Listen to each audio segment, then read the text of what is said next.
Alright class, settle down now. Today's report card time. Hey, you nerds, stop talking about One Piece live action. Yeah, we get it. It's better than normal live actions. It still doesn't mean it's great or that good. Oh, hey, sorry. Forgot you were coming in today. I'm Professor Tiberius, and this is Hogwarts. No, it's editing that wasn't magic. But I'm assuming you're here to pick up the report cards? A few moments later.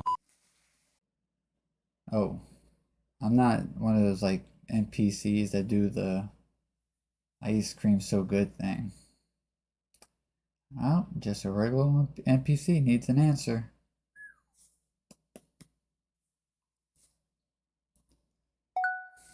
Excellent. Why don't we step this way and have a seat at my desk and we can talk further.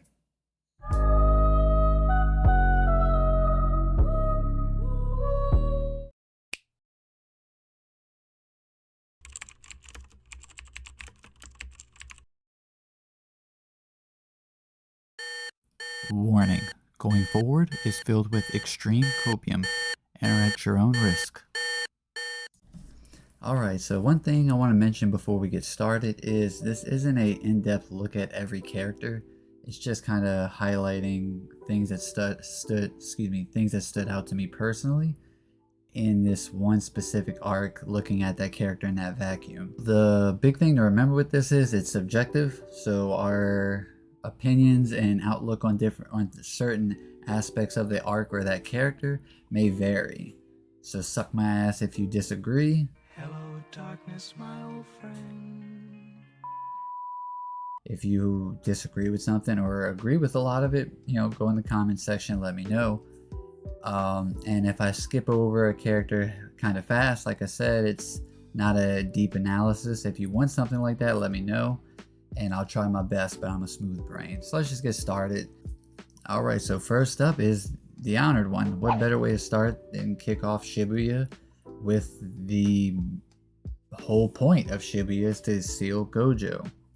Now, if you're watching this video, you saw the manga spoilers in the beginning. At this point, blame yourself. But we know that Gojo gets sealed. But before that, he does, do a lot of damage. I mean, just smashes Hanami up against the wall by splatting him with the barrier. Speaking of Hanami, let's look at that report card, and it's not as good. Gojo got the A. I did not give Gojo an S. Remember, there's only 3 of those, so I'm gonna hold that. Keep that in my pocket for later.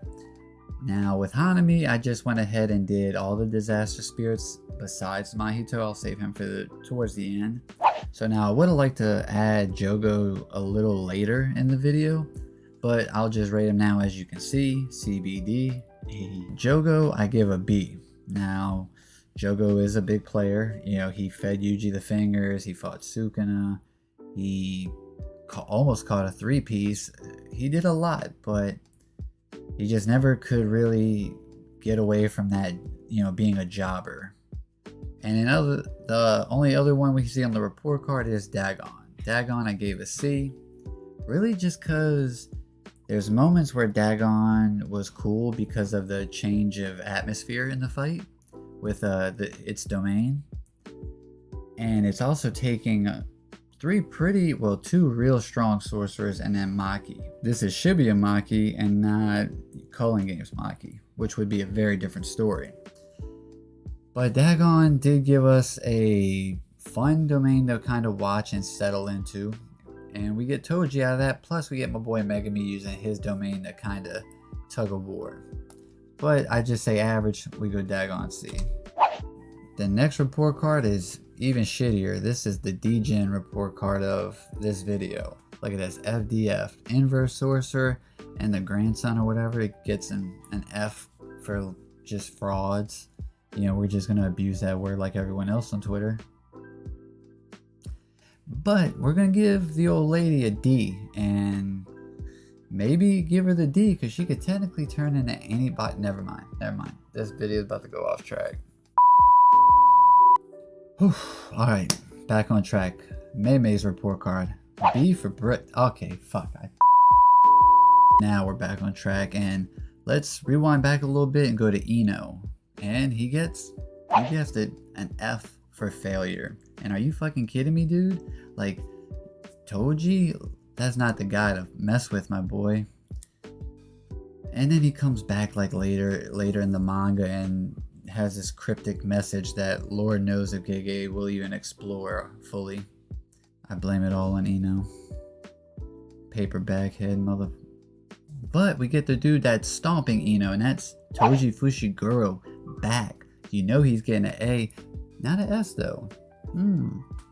Are you starting to wonder who those S's are for? Okay, I guess we'll kind of pick up the pace a tad. So next is the handjob swordsman, Haruta. I give him a D just because he did do a little bit of work, you know, putting in damage, and he's kind of the ignition switch to getting Mahoraga, which we'll get there in a second. Nobara had a run-in with Haruta and it didn't really go so well, but her seeing Nanami in the moment kind of just be a grade 1 sorcerer kind of inspired her to be more confident. And doesn't last long, but hey, it's a cool moment for her, a character moment anyway. But I'll give Nobara a B.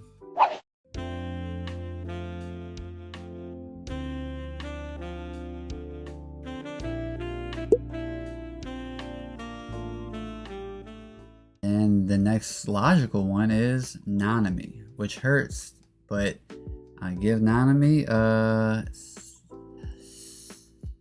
A.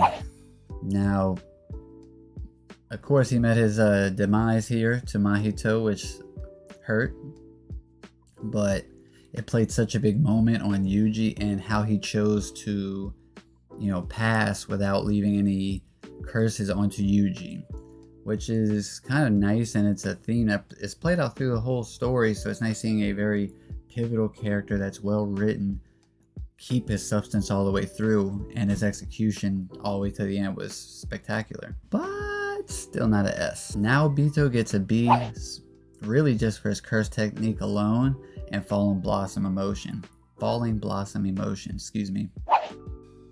Maki gets a C, and it is biased that she gets to a C. She probably should have went to D. The thing that Haruta kind of ignited, and that's Megami's moment, and I am combining Mahoraga with him. I know people do separate them, but just for the sake of, make it easy, I also want to get my boy Megami to an A, and that's really the only way I know how. Now, the moment you've all been waiting for, the first S tier character. Who do you think it is? Who do you think it could be? There's only so many players left, and of course, it's Choso. He is a part of my favorite fight in JJK, the bathroom scene with Yuji. That is still my favorite fight in the manga, and I mean, Sukuna Gojo is slapping right now, but that's my top one. So that this one little moment he has with Yuji towards the end, I think like 134, right around there, 133, and he asks Yuji in the middle of a battle, like Yuji just kicked him out of the ice, and he goes, "Call me brother one time," like just goofiness, and we all know what kind of impact he has as a character. In a weird way, it's almost like the substance we lost with Nanami, we've gained with Choso. Of course, in a different capacity, but I mean, I'll take it nonetheless. Mimiko and Naniko are the only ones out of Geto's original crew, if I remember correctly, that I graded, and I'll give them D for dummies. I mean, it's pretty obvious. They thought they could like bribe Sukuna. What the hell? I don't know if these takes are like lukewarm, if they're hot, or if I'm spitting, but I know one of these upcoming ones will ruffle a few feathers at least, and that's Inumaki with an F. You know, he literally was just there to get his arm cut, his arm chopped off by Sukuna. I mean, he saved people, but I mean, that's kind of the, I don't know, just doesn't really hit, I guess. Next, we got Kokichi Muta, and I'll give him a B, and this also counts for the Eva fight and him just helping out in Shibuya. Next up, we just have a gaggle of C's. Yuki, because she plays a small part, but she does save him. Miwa, because she presses Kenjaku that one time and makes him use Uzumaki when he was swapping hands with Choso, I believe, right before that. That Miwa agenda's cooking up. Just imagine if Mappa gets permission from Gege to expand on that moment and they give her her maximum technique. Simplest domain.